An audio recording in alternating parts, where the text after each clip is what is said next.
Hey guys, welcome to Quirky Cars. This channel is dedicated to breaking down electrified industry news as well as previewing some electrified vehicles on the channel.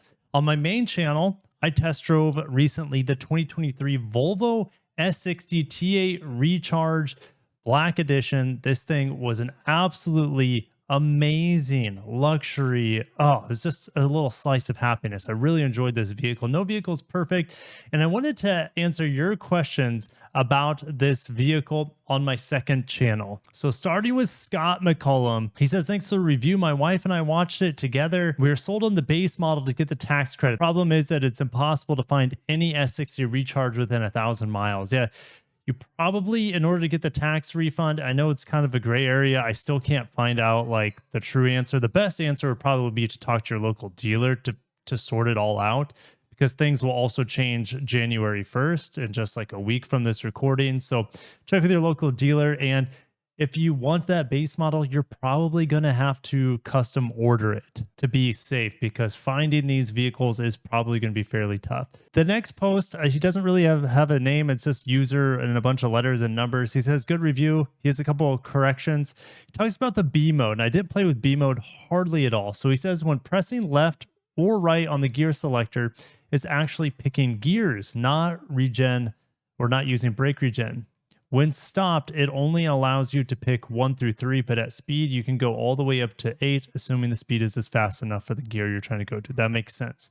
And he says that there is a predicted EV driving thing when you put in a destination, and that will preserve the battery for city driving. But that's not what happened when I got my 52 miles of electric range. I didn't have any destination plugged into the Google Maps. I was just taking my kids to school. Don't need to plug in the destination. And I watched and made sure the gasoline engine never kicked on. I made sure it was in electric mode the whole time, and I got 52 miles of range. It's flat and warm here in Florida. It's like perfect conditions, and it was all for pretty much city driving. So it was, I understand that if you're taking on the highway, your range isn't going to be quite as good, probably around 41. That's probably right. But my best situation was 52, but you have an amazing car. Thanks for commenting here and helping me learn more about the vehicle. Wharf here, Alejandro, says another great video. He's hoping that Volvo or Lexus jump on producing the first electric convertible soon.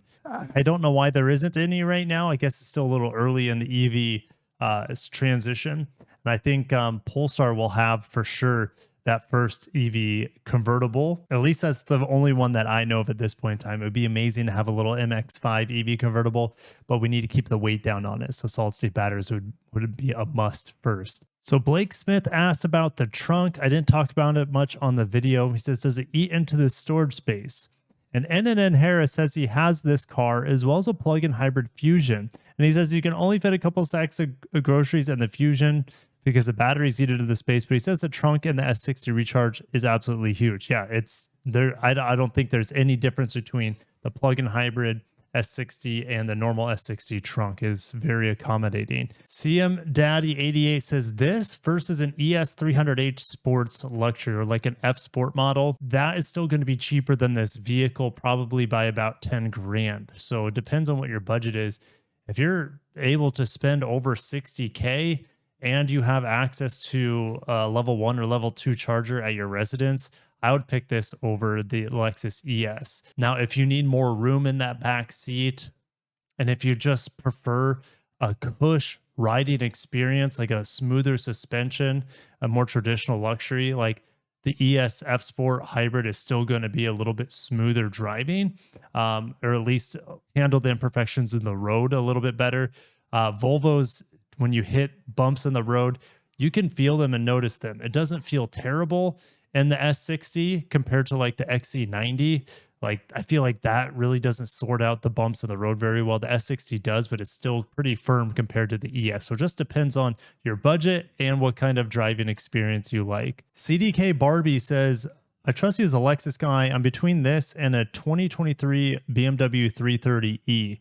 Now, I don't have a lot of experience with BMWs on the channel, so just keep that in mind. You go on to say both cars are made in North America. I believe the BMW is made in Mexico, if I remember correctly, and they both qualify for EV tax credits. You have two lined up in Central Florida, but can't seem to decide as the BMW is less expensive, less powerful, and less EV range. Would you spend more for this Volvo over the 2023 BMW 330e? I would say whatever you can get the best deal on.